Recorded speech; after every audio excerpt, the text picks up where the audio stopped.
진리의 말씀으로 우리를 낳으셨느니라. 아멘. 할렐루야. 식사 맛있게 하셨습니까? 네. 제가 휴가 기간이 너무 더운 날 휴가니까 휴가가 아닌 것 같았어요. 너무 더웠죠, 그렇죠? 진짜 우리 지지난주에 너무 더웠어요. 그래서 뭘 의미 있게 보낼까 싶어서 우리 국립 박물관, 용산에 있는 우리 국립박물관에 가서 쭉 이렇게 한번 둘러봤습니다. 그래서 선사시대부터 시작해 청동기를 지나 철기시대로 옵니다. 여러분, 우리가 지금은 이 철기시대가 훨씬 뛰어넘는 최첨단의 시대를 사는데요, 그곳에서는 청동기에서 철기로 넘어갈 가장 결정적일 때는요, 문명의 엄청난 도약입니다. 청동기에서 철기로 넘어가는 이 도약은요, 요즘 말로 하면 뭐라고 할까요? 최고의 어떤 신기술이죠. 불을 그냥 지펴놓으면 나무를 올려놓으면 한 100도, 200도, 한 300도를 될까요? 근데 그 불을 1000도로 높이는 것은 고대에서는 굉장한 어마어마한 신기술이었어요. 그래서 철기를 땅에 있는 광물질을 집어넣고 뜨거운 불로 해서 그 돌 속에 있는 철을 이렇게 녹여내는 강력한 불을 올리는 것은 나라에서 철저하게 비밀로 유지하고 보호해야 될 최첨단의 신기술이었어요. 여러분, 불은 우리가 온도를 올리는 뭘 해야 돼요? 풀무, 바람을 그 불에다가 계속 바람을 세게 꽉 불어넣으면 그 온도가 이제 500, 600도, 700도, 800도, 1000도, 1200도까지 이제 끌어올리죠. 그러면 광물질 안에 들어있는 건 뭐 막 녹여내니까 막 뜨거운 불에 그 지점에서 녹는 물질들이 다르잖아요. 그게 이제 빠져나오고 그걸 담아서 나오는 게 이게 아주 단단한 무쇠가 나오는 것이죠. 근데 여러분, 풀물을 올리고 불을 지피는 대장간에 가면 그 화로의 불은 아침부터 피우면 절대로 중간에 뭐 일 없다고 끄지 않습니다. 계속 피워놓죠. 대장장이 무쇠 하나를 올리고 무딘 쇠붙이 하나를 가지고 뭡니까? 망치질합니다. 막 하고 난 다음에 다시 넣었다 뺐다 하면서 또 망치질하고, 그걸 또 물에다가 싹 집어넣고 또 해서 또 담금질하고 계속 또 두드립니다. 새가 벌겋게 달아오르도록 하고 망치가 그 위에 계속해서 내려치면서 그 새를 더 단단하게 그렇게 담금질하죠. 가보면 튀는 불꽃이 있고 뜨거운 열기가 확 나오고, 그 다음에 그죠? 찌그러지는 그 표면을 보게 되고, 새 조각에 그 칠 때마다 불꽃이 픽픽 튀게 됩니다. 그죠? 떨어지는 철이 뜨거운 불꽃에 튀면서 그렇게 아주 불꽃을 날리는 그런 걸 보게 됩니다. 근데 여러분 한번 생각해 보시면, 대장간 말고 그 새 조각의 입장에서는 여러분, 망치질을 몇 번 받아야 돼요.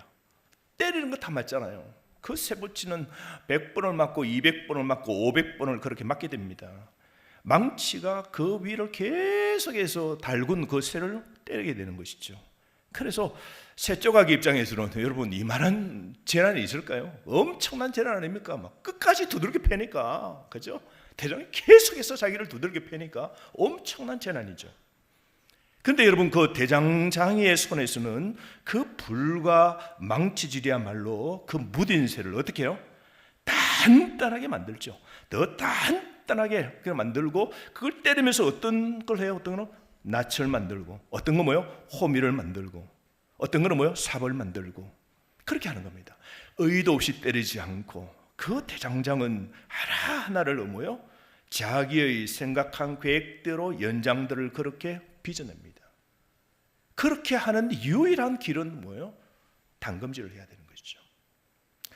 오늘 여러분, 우리가 살다 보면 불안의 불이 있고 생계의 무기를 안고 사는 분도 계시고, 또 인생의 어떤 여기서 툭 때리고 저기서 툭 때려서 여러분이 막 흔들리는 그런 삶을 살았던 분도 계시고, 지난주에 여러분의 믿음이 흔들릴 만큼 훅 하고 한 대 맞고 훅 하고 두 대 맞고, 우리 인생에 내가 이거 왜 이렇게 맞기만 하는가, 그렇게 해서 삶을 버티어 살아오신 분도 계실 겁니다.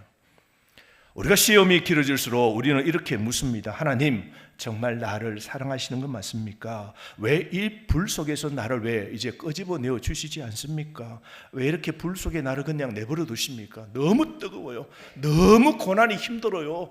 여러분, 그런 질문이 여러분 입에서 툭 나올 때가 없습니까? 이 무릎에 대한 답을 성경은 이미 갖고 있습니다. 여러분, 야고보서 1장은 시험 앞에 선 성도에게 네 가지 방향을 순서대로 제시하고 있는데요. 오늘 그래서 그 네 가지, 오늘 야고보 1장에서 말하는 그 네 가지가 무엇인지, 우리 인생의 시험에서 우리가 어떻게 해야 되는지 좀 보면 좋겠습니다. 여러분 오늘 읽었던 2절부터 4절 말씀 보십시오. 2절에서 4절은 시험을 기쁨으로 여기라고 그럽니다. 따라합시다. 시험을 기쁨으로 여기라. 자 보십시오. 야고보는 만일 시험을 당하거든 이라고 말하지 않습니다. 뭐라 그래요? 너희가 여러 가지 시험을 당하거든 그럽니다. 너희가 누구예요? 이 야고보가 기록한 이 서신을 받는 그 독자들에게, 누구예요? 안 믿는 사람에게 서신을 보냈을까요? 편지를 보냈을까요? 믿는 사람입니다. 예수 믿는 사람, 신앙의 삶을 사는 사람, 예배 드리는 사람. 너희가 시험, 또 어떤 시험? 한두 가지 시험이 아니라 뭐래요? 여러 가지 시험을 당하거든 이라고 그럽니다. 그러니까 성도로서는 시험 당하는 게 당연하다는 거예요. 예수 믿어도 우리가 한 대 맞고 두 대 맞고 우리가 불시험, 불구덩이 속에 들어가는 거 당연하다는 거죠. 시험이 우리 그리스도인들에게는 예외가 아님을 오늘 먼저 말씀하고 있습니다. 어쩌면 우리 시험, 우리 인생의 고난은요, 우리 삶의 가장 정상적인 이게 모습입니다. 인생 살아오시면서 여러분 한번 망치질 당하듯 한번 고난 망치 안 맞아보시면 손 들어보세요. 우리 여기 계시는 우리 김정수 원교사님은 불과 몇 달 전에 지우죠? 진짜 망치 하나 맞으셨잖아요. 퍽 하고 쓰러지셔가지고 병원에 가서 이제 큰일 났다 어떻게 될까, 그 후유증은 어쩌면 반을 못 쓸 수도 있고 걷는 게 이제 영 불편하고 끝날이만큼 인생에 갑자기 뜨거운 불이 훅 그냥 무너지는 건강의 무너짐을 경험해요. 그거 말고도 우리 인생에 살아오시면서 신혼 때 여러분 어땠습니까? 아기를 키울 때 어땠습니까? 자녀 때문에, 남편 때문에, 아내 때문에 당하는 그 두들겨 맞는 고통, 불구덩이 속에 들어가서 계속 뜨거워져 가지고 나 못 살겠다, 도저히 못 살겠다고 여러분이 아우성 친 적 없습니까? 왜 나만 이런 고난 당했냐고, 옆집 아저씨 너무 좋다고, 옆집 아내는 너무 좋다고, 저래 한번 살아보면 나에게는 불실은 또 없고 날라호호 행복할 것 같은데, 그런 생각 한번 안 해보셨습니까? 수상합니다. 삶이 여러분 시험 당하는 건 뭐라 그랬어요? 너희가 여러 가지 시험 당하거든 당연하다는 겁니다. 다 우리 인생의 과정은, 삶의 이 정황은 정상적인 겁니다. 그런데 오늘 이 야고보는 그 시험을 온전히 기쁘게 여기라 그럽니다. 시험을 온전히 기쁘게 여기라. 한번 물어봅시다. 망치질 맞고 도대를 맞았는데 하하호호 웃을 사람 있어요, 없어요? 없어요. 오늘 어떤 분 만났는데요, 어떤 분이 이렇게 말하더라고요. 한 목사님, 요즘 근래 와서 기쁘게 내 인생 한번 웃어본 적이 없다고. 자기는 원래 좀 웃는 인생이고 좀 웃어도 예쁜 그런 인생인데, 근래 일 때문에 거의 작년부터 시작해서 지금까지 웃어본 적이 없어서 지금 제가 웃으면요, 이게 웃는 예쁜 모습이 아닙니다. 저도 웃으면 제가 이상하리만큼 그만큼 우울도 있고 힘들다는 거죠. 사랑하는 성도 여러분, 그런데 뭐라 그래요? 여러 가지 시험을 당하던 온전히 기쁘게 여기라 라고 명령합니다. 여겨라. 이는 너희 믿음의 시련이 인내를 만들어내는 줄 너희가 알미라 그럽니다. 여기서 여러분 이 시련이라고 그러는데요, 이 시련은 뭐냐면 재련된 금속의 순도를 검증하는 시험을 가리키는 말입니다. 그러니까 이 불은 쇠를 파괴하려는 거 아니죠. 쇠가 불 속에 들어가는 건 뭐예요? 그 쇠를 다 녹여버리고 끝장내려고 하는 것 아닙니다. 쇠가 불에 들어가는 건 뭐 하는 겁니까? 더 강하고 더 단단해지는 재련의 과정을 통해서 더 좋게 만들어지기 위해서 쇠는 어디로 들어가야 돼요? 풀무 속에 들어가야 된답니다. 그러면 그 쇠는 불 속에 들어갈 때 어떻게 생각해야 돼요? 나는 이제 좋아진다. 100대만 맞았다.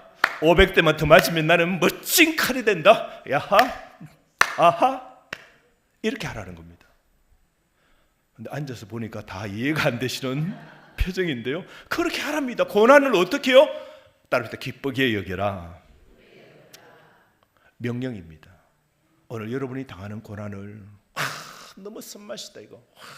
진짜 이 썰게 만난다고 우와 이렇게 하지 말고 여러 가지 시험을 당하거든. 뭐요?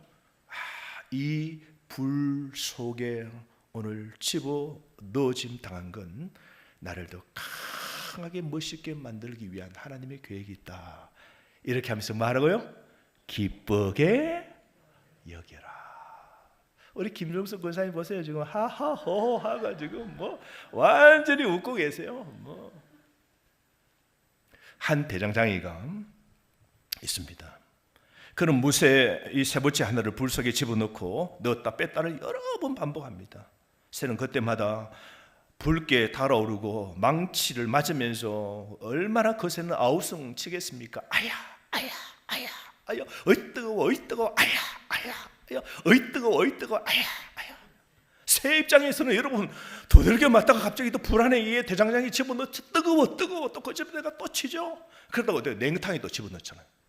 새는 고온에서 다시 물에다가 싹 집어넣고 이렇게 그 기술이에요. 싹 집어넣고 끄집어낼 때마다 그 새는 단단해져요. 그래서 일본의 사무라이 칼들은요 만드는 그 대장장이는요 그 기술이 뜨거운 물에 집어넣었다가 담금질하고 어떻게 해요? 그 물에 찬물에 싹 집어넣고 끄집어내요. 어느 정도로 집어넣고 얼마에서 끄집어내는지 반드시 물이 뜨거운 그 이 칼날이 찬물에 싹 데워야 돼요. 그래야 그게 단단하게 되어진대요. 그러니까 냉탕, 온탕, 두들겨 맞는 걸 계속해서 반복되는 거예요. 그러니까 얼마나 그 새는 망치질하면서 비명을 지르면서 불꽃을 튀기면서 그 새는 그런 고난을 당합니다. 만약 그 새가 입이 있어서 말을 한다면 뭐라 그러겠습니까? 왜 나를 이렇게 두들겨 팼냐고, 왜 나를 또 뜨거운 불에 집어넣냐고, 왜 나를 갑자기 또 냉탕에다 집어넣느냐고. 새가 입이 있다면 얼마나 말하겠어요, 여러분. 그러나 그 대장장이 눈에는 다른 것을 보고 있죠. 새가 아프다고 거기서 멈추지 불을 끄지 않습니다. 어떻게요? 대장장이는 두들겨 칠 때마다 불에 넣을 때마다 물에 집어넣을 때마다 뭘 생각합니까? 아, 내가 이거는 멋진 칼을 만들 거라고. 내가 이거는 멋진 이렇게 그릇을 만들 거라고 생각하면서 대장장이는 뭘 해요? 그것을 만들어가는 것이죠. 그러니까 대장장이는 이미 그 새가 무엇이 될는지를 알아야 몰라요. 다 계획하고 요거는 이 용도니까 불구덩이에 100번만 집어넣고 하면 끝난다. 요거는 더 좋은 것은 뭐예요? 200번을 불 속에 집어넣고 5000번을 쳐야 내가 멋진 칼을 만든다. 그런 게 다 계획이 대장장이 속에 있는 겁니다. 대장장이가 그 불과 망치를 멈추는 순간은 여러분 새가 완성되었기 때문에 이제 불을 끄지, 이 새가 아프다고 해서 불 끄는 사람 중간에 가다가 힘들다고 마치는 그런 사람이 없습니다. 사랑하는 성도 여러분, 반드시 여러분 기억하십시오. 시험의 목적은, 하나님이 우리를 연단시키는 목적은 파괴가 아니라 하나님의 놀라운 계획이 담겨 있음을 믿으시기를 바랍니다. 여러분, 하나님께서 나를 향한 완성의 계획을 갖고 계시기 때문에 오늘 여러분 인생에 지금까지 불 몇 번 맞으셨나요? 몇 번 여러분 망치질 당했다고 생각하십니까? 여러분을 뭔가로 하나님이 만드실 의도가 계심을 여러분을 받아들이시고 크게 아멘 하시기 바랍니다. 그래서 여러분 우리가 살다 보면 우리가 도무지 이해하지 못하는 순간들이 얼마나 많아요. 그죠? 왜 하필이 나에게 이런 일이 지금 닥쳐졌을까? 그런 질문을 떠안고 여러분 우리가 밤을 자면 밤에 잠이 와요, 안 와요? 안 옵니다. 깨면 뭐예요? 그 생각이 또 떠오르고 이걸 어떻게 해야 되나 계속 합니다. 질문을 떠안고 잠 못 이루는 밤을 보내게 됩니다. 저도 그렇거든요. 그런데 성경은 그 불 속에 있는 우리에게 참 이상한 말을 건넵니다. 그 불이 여러분을 없애려고 하는 것이 아니라 뭐라 그래요? 여러분 안에 있는 진짜를 드러내기 위해서. 그리스도께서 십자가의 불을 끝까지 통과하셨기 때문에 우리는 이 불 속에서도 결코 혼자가 아님을 우리는 알게 되는 것이죠. 그러므로 여러분, 지금 여러분의 가정과 여러분 삶에 지금 달구고 있는 그 불이 무엇인지 오늘 한번 솔직하게 여러분 그 이름을 한번 붙여보시기 바랍니다. 내가 지금 어떤 불, 어떤 고난을 내가 지금 맡고 있는지, 그 불을 없애달라고만 하나님께 여러분 기도하지 않기를 바랍니다. 그 불이 여러분을 무엇으로 빚어 가시려고 하시는지 하나님께 물어보시기를 바랍니다. 지금은 몰라도 괜찮습니다. 왜 나에게 이 불구덩이를, 고난을, 환난을, 어려움을 주시는지 우리는 지금 다 몰라요. 해석이 안 돼요. 그러나 여러분 누구요? 대장장이신 누구요? 하나님은 다 아신다는 거예요. 아멘이십니까? 하나님은 다 아십니다. 그래서 오늘 뭐요? 나를 당금질 하시는 겁니다. 뭔가를, 고난과 물을 통하여서 나와 내 가정을 뭔가를 만들어 가시려 하시는 이 하나님의 계획을 여러분 우리가 보셔야 됩니다. 두 번째는 여러분, 위로부터 오는 지혜를 구해야 됩니다. 위로부터 오는 지혜를 구해야 돼요. 그게 5절부터 11절 말씀이거든요. 보십시오. 너희 중에 누구든지 지혜가 부족하거든. 누구에게 구하라고요? 하나님께 구하라. 그러죠? 주목할 것은 모든 사람에게 후히 주시고 꾸짖지 아니하시는 하나님. 우리 하나님의 성품이 뭐예요? 모든 사람에게 뭐예요? 우리 하나님의 성품은 후히 주시는, 우리 하나님의 성품은요 막 퍼주시는 하나님이시죠. 그리고 뭐예요? 꾸짖지 아니하시는 게 우리 하나님의 성품입니다. 다만 여러분, 의심하는 자는 바람에 밀려 요동하는 바다 물결과 같습니다. 그리고 이 지혜가 실제로 하는 일을 야고보는 곧바로 보여줍니다. 여러분, 세상은 재산과 지위로 값을 매깁니다. 사람은요 그렇지 않습니까? 돈이 얼마 있는가, 그 사람의 포지션이 뭔가, 시장이다, 국회의원이다, 뭐다, 그 포지션을 보면서 사람의 값어치를 매깁니다. 그런데 뭐라 그래요? 위로부터 온 지혜는 부한 자의 부함도 뭐라 그래요? 풀에 꽂아갖고, 가난한 자의 낮음도 그리스도 안에서 뭐요? 높아졌다는 걸 알라는겁니다. 우리가 세상의 기준이 아니고 하나님의 지혜를 깨닫게 되면, 부자는 뭘 깨닫습니까? 이 부가 뭐라고요? 하나님이 나에게 주신 거구나. 그러니까 부를 가지고 교만하거나 이러가 자랑하지 않고 뭐래요? 주신 분이 주님이시고 거두어 가실 분도 주님이신데 내가 누구를 위해서 해야 돼요? 주인을 위해서라는 생각을 갖습니다. 그래서 낮출 줄 압니다. 반대로 위에 있는 지혜, 즉 우리가 진리를 붙잡고 사는 사람은 가난해도 진짜 내가 가난하다고 생각하지 않습니다. 나는 하나님의 자녀고, 나는 부자다, 나는 천국에 들어갈 사람이다. 자기의 자존심을 깎고 낮추고 열등의식에 빠지지 않습니다. 그래서 예수 믿으면 가난한 자도 마음이 어떻게 해요? 부유한 자가 되는 거예요. 이게 교회의 법칙이에요. 교회는 가만히 보면 진짜 뭐예요? 하나님의 위로부터 오는 온갖 그 하늘의 지혜를 아는 사람은 뭐예요? 있는 것도 주님 것이고 없어도 주님의 것이 내 것이고, 그래서 세상의 비교와 세상의 것으로 우리가 시시비비와 열등의식과 우울의식을 갖지 않는다는 겁니다. 우리 인생은 뭐예요? 풀에 꽃과 같다는 겁니다. 잠시입니다. 필 때가 있어요. 여름에 지금 보면 풀이 안 깎아도 한번 지금 다 깎아놨어요. 지금 어제도 와서 전부 다 정리하시고 우리 장로님 그랬는데요. 절에 해놔도 또 비 한 번 오고 막 일주, 2주 지나면 또 풀이 쫙 올라옵니다. 근데 요 풀 이제 가을 좀 지나고 이제 겨울에 어떻게 돼요? 꽃 다 피고 하면 어떻게 해요? 시들어집니다. 봄이 있고 여름에 확 에너지를 풍기고 가을에 열매로 압축하다가 겨울이 되면 어떻게 해요? 가는 겁니다. 우리 인생이 다 풀의 꽃과 같습니다. 우리 인생에 꽃이 피고 꽃이 인생의 성경에 뭐라 그래요? 지면 그럽니다. 우리가 그런 존재. 우리의 자랑할 것이 영원한 것 없다는 겁니다. 한 마을에 두 이웃이 살았습니다. 근데 한 사람은 좀 부자예요. 재산이 많아요. 넓은 집과 두둑한 통장이 있어요. 밤에 이분이 바빠요. 낮에 번 돈을 가지고 뭐요? 전부 다 전표 계산하고 주식의 시세가 어떤가 그거 계산한다고. 이 부자는 바쁜 거예요. 근데 이 부자의 마음은 또 뭐냐면 자기의 재산을 지켜야 되잖아요. 가진 것을 잃을까 싶어서 늘 걱정이에요. 근데 그 동네에 다른 한 이웃은 보니까 가진 게 별로 없어요. 그래서 잃을 것도 별로 없는 그런 사람이었습니다. 저번 새방에 살지만 아침마다 창문을 열어놓고 기도합니다. 하나님 감사합니다. 오늘 이 아침 생명으로 시작해 주신 것 감사합니다. 잃을 것도 별로 없는 그런 많지 않는 재산이지만 대신 그 마음에 흔들리지 아니하는 어떤 것이 그 마음속에 있는 거예요. 돈이 없다고 해서 주눅들지 않는 마음이 있는 거예요. 잘 사는 사람과 부유한 사람을 볼 때 약고 죽는 것처럼 기 죽는 흔들리는 마음도 없는 거예요.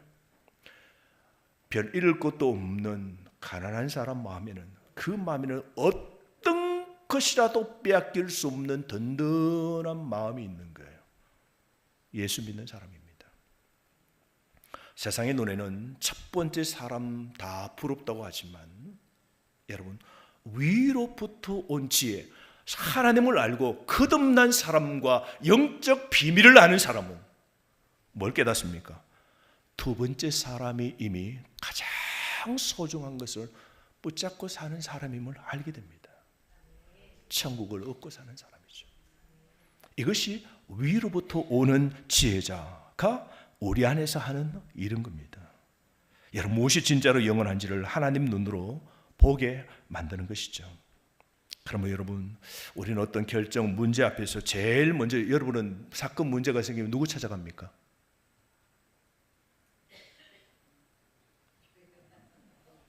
여러분 어려운 일을 당하면 누구부터 먼저 찾아갑니까?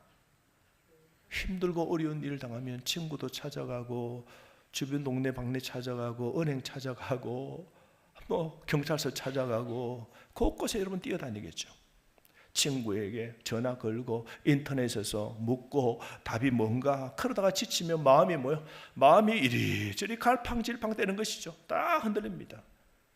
그런데 하나님은 우리가 몇 번을 다시 우리가 하나님께 찾아가도 우리 하나님은 우리를 지겹다 왜 또 왔니? 라고 말씀하지 아니하시는 분이십니다. 꾸짖지 아니하시는 분이십니다. 예수님이 우리를 위해 이미 그 대가를 십자가에서 다 치르셨고 우리는 빈손으로 나아가도 괜찮은 겁니다.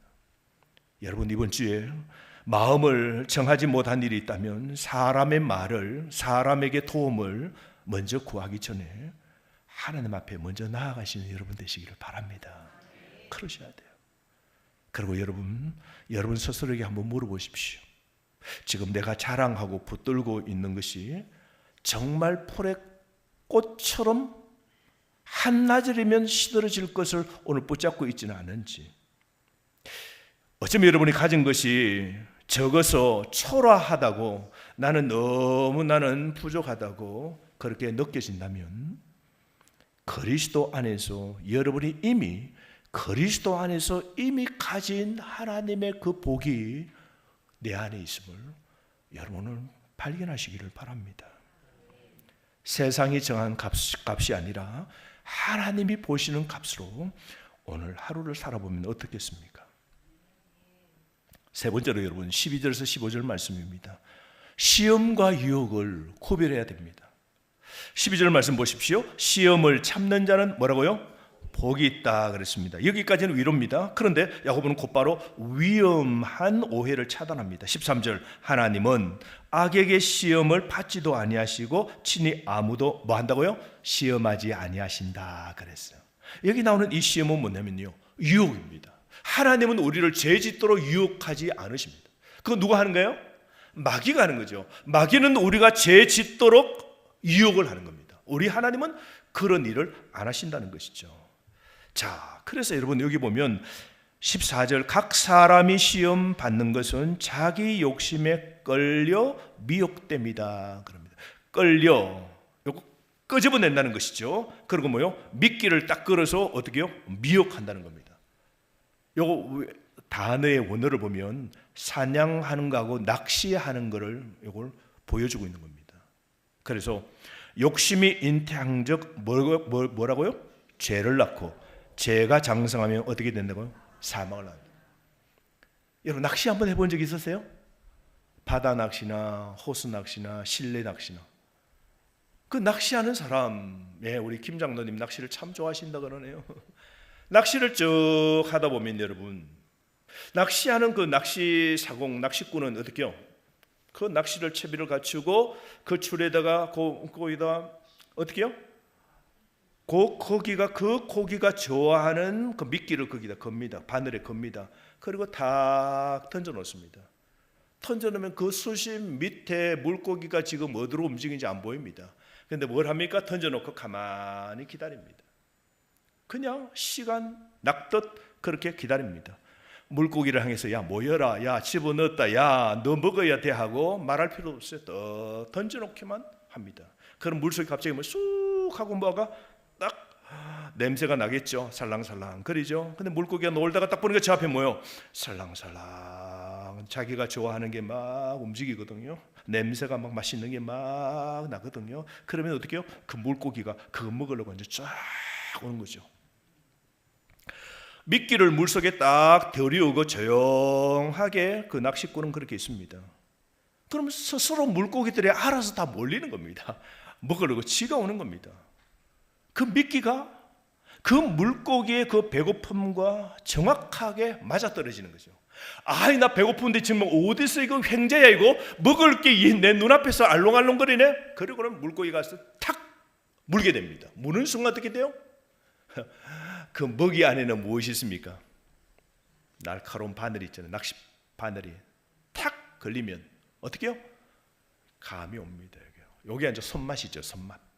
뭔가 톡톡톡 밑에 때려갑니다. 그러면 이제 어떻게 해요? 꺼지버립니다. 그 물고기는 유혹을 이기지 못할 때 어떻게 해요? 물 밖으로 나와 끝나는 것이죠. 물고기가 바늘을 무는 순간 그것은 낚시꾼의 강요가 아니라 물고기의 욕구였죠. 야, 내가 배고픈데 먹어야지. 이 욕구 때문에 뭐요? 앞에 있는 유혹을 확 무는 겁니다. 솔직히 여러분을 무너뜨리는 건 무엇입니까? 우리를 넘어뜨리는 건 대개 갑자기 날아오는 화살이 아닙니다. 미끼가 많아요. 여러분 안에 어떤 배고픔이 있거든요. 사람마다. 어떤 사람은 외로움에 배고픔이 있거든요. 이런 사람은 또 쉽게 어떻게 됩니까? 자, 술이 막 땡기기도 하고 막 쾌락을 찾기도 하고. 쾌락을 좋아하는 사람이 요즘 또 마약하잖아. 마약.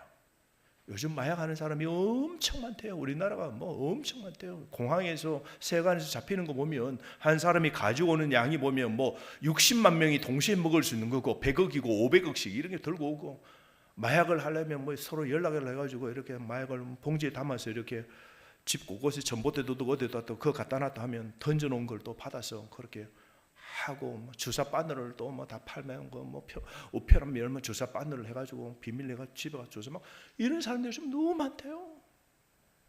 우리 가운데는 안 계시죠?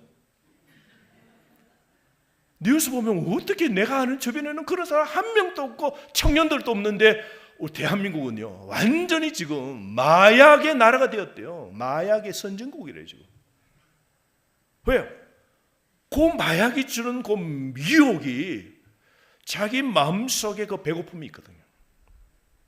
쾌락의 배고픔을 있는 사람은요 덥석 그걸 하게 되는 겁니다. 명예에 그 욕심이 있는 사람은 뭐예요? 뇌물도 쉽게 받는 것이죠. 주식 광풍이지 않습니까? 덥석하고, 우리가 요즘 뭐 주식을 누가 해요? 20대 뭐 대학교에 들어간 애부터 시작하는, 고등학교에 나와서 대학 들어간 애들이 벌써 주식 시작한대요. 그래서 어제 우리 성도님 한 사람 만났는데 자기 집이 좀 넓어요. 넓은 집이에요. 사는데 그래 이제 계약이지가 먼저 다 끝났대. 그랬을 때는 그 주인이 그 큰 집의 주인이 30대 후반 결혼한 사람이에요. 그래서 이 집을 어떻게 이 주인이 됐냐니까 1억 가지고 집 샀대요. 나머지는 다 은행에서 다 빌려준다 해가지고. 그래서 1억 가지고 엄청나게 큰 집을 사가지고 사놓으면 이제 대출받아 해놓으면 집이 오른다 해서 했는데 내려고 하니까 안 내고 가라앉고 그래가지고 자신은 어쨌든 이제 그 집에 사는데 한데가 30 후반 되는 그 친구가 주인이 오래 사십시오. 나가지 마시고 그냥 올리지도 않을 테니까요. 오래 사시라고. 자기 빠지고 나가면 그 집에 들어가서 전기과 관리비를 그 정도 내고 지낼 사람이 없다는 거예요. 그러면 자기가 놓으면 매달마다 그 빈집으로 두면 은행에 이자 이제 엄청나게 내는 거 못 내게 되니까 제발 아저씨요 나가지 마시고요. 제가 특별 대우해 드릴 테니까요. 안 올릴게요. 그냥 오래만 살아주세요. 부탁을 하더래요. 무슨 믿기에 물린 겁니까? 투자하면 엄청나게 번다는 것 확 들어간 거예요. 그래서 20대 아이들이 요즘 보면 주식 그냥 막 들어간다잖아요. 애들이 자기 용돈이 50만 원인데 친구에게 끌어당기고 또 뭐 어떤 돈 해가지고 1,000만 원씩 2,000만 원씩 태웠는데 어떻게 해요? 완전히 그냥 뭐 쭈르륵 내려오는 바람에 20대 아이들이 벌써 1,000만 원 2,000만 원 빚쟁이가 된 거예요.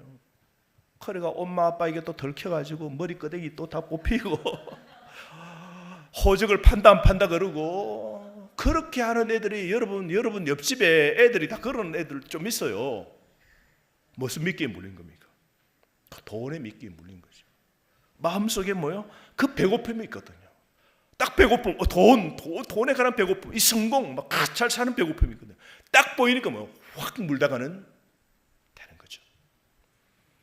그러나 여러분, 우리가 하나님을 탓하면 안 돼요.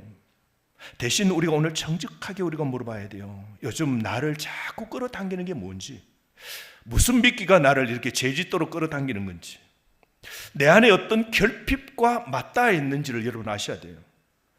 예수님이 이 광야에서도 딱 마귀 사탄의 미끼를 딱 던지는 거 몇 개 던졌어요? 40일 시험 받을 때 마귀 사탄이 몇 개 미끼를 던졌어요? 3가지 미끼를 던진 그 미끼가 얼마나 큰 거예요. 우리 모두가 걸려 넘어지는 미끼 아닙니까? 먹으면 배부른다. 돌 다 빵으로 만들어줄게. 빵 걱정 마라. 온 천하 영광을 다 줄게. 그 예수님은 3가지의 미끼를 인간이 쉽게 당하는 그 배고픔을 어떻게 해요? 그 앞에 딱 예수님이 서 계셨지만 끝까지 우리 예수님은 흔들리지 아니하신 것이죠. 나를 꼭 붙잡아 주시는 분이 세상의 어떤 유혹에도 흔들리지 아니하시는 예수님이 오늘 우리 곁에 계십니다. 그러므로 여러분 이 예수님 붙잡고 이기게 해달라고 여러분 기도하셔야 돼요. 그래서 유혹에 빠지면 안 돼요. 템프테이션, 유혹에 빠지면 안 됩니다. 죄가 아직은 작지만요, 그 죄를 키우면요, 그 죄가 나중에는 점점 커지게 되는 겁니다. 그래서 여러분 지금 바로 낚싯줄에 여러분에게 미끼가 따가거든 그걸 어떻게 해야 돼요? 끊어버려야 돼요. 끊을 수 있어요. 지금부터 죄짓고 유혹되는 것을 끊어버리시는 여러분 되시기를 바랍니다. 마지막으로 여러분 이 16절에서 18절 말씀은 하나님의 선하심 이걸 의심하지 말아야 된다라고 말씀하죠. 자, 내 사랑하는 형제들아 속지 말라. 자, 야고보는 시험이 길어질 때 우리가 가장 쉽게 속는 거짓말을 정면으로 반박합니다. 자, 17절 다 함께 시작. 은사와 온전한 선물이 다 위로부터 빛들의 아버지께로부터 내려오나니 그는 변함도 없으시고 회전하는 그림자도 없으시니라. 그리고서 여러분 이 아버지가 우리에게 주신 가장 좋은 선물이 무엇인지 18절에 맡깁니다. 18절 우리에게 보여주죠. 시작.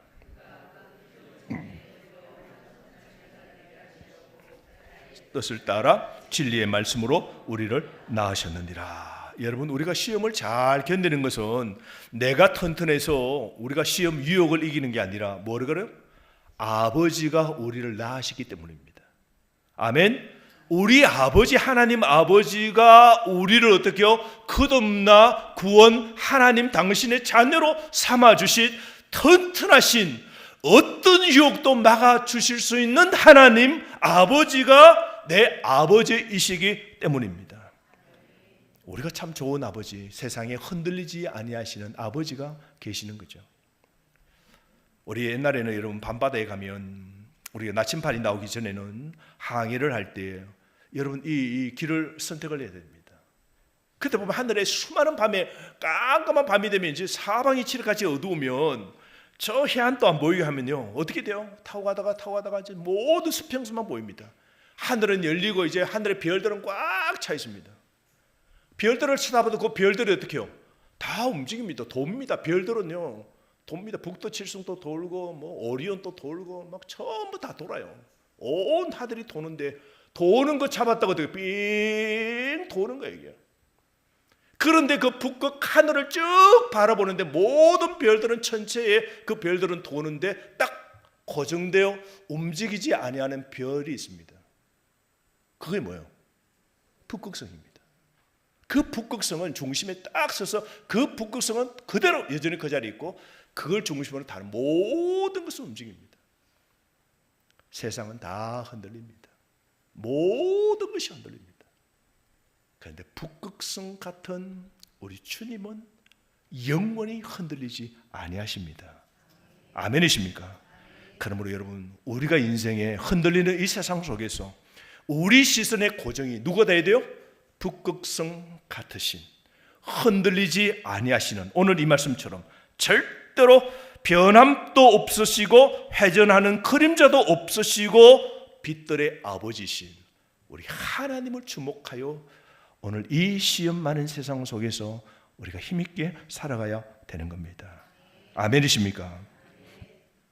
이번 한 주간 여러분을 달구고 있는 그 시험 그 한 가지를 붙잡고 하나님께 이렇게 기도하십시오. 하나님, 내가 요즘 이게 망치질 받습니다. 뜨거운 불에 들어가고 냉탕에 들어가고 내가 여러 가지 시험을 당합니다. 그러면서 여러분이 하나님께 이 시험을 없애달라고만 하나님께 여러분이 구하지 마시고 하나님, 지금 당하고 있는 이 시험을 통하여 내가 정금처럼 나오도록 내가 더 성숙하게 하시는 아버지의 손을 신뢰하면서 오늘 이 고난과 이 시련을 내가 이겨나가겠습니다 라고 고백하시고 변하지 않고 흔들리지 아니하시는 우리 하나님 붙잡고 한 주간 승리하시는 삶 사시는 여러분 되기를 주의 이름으로 축복합니다. 아멘. 우리 다 함께 한번 통성으로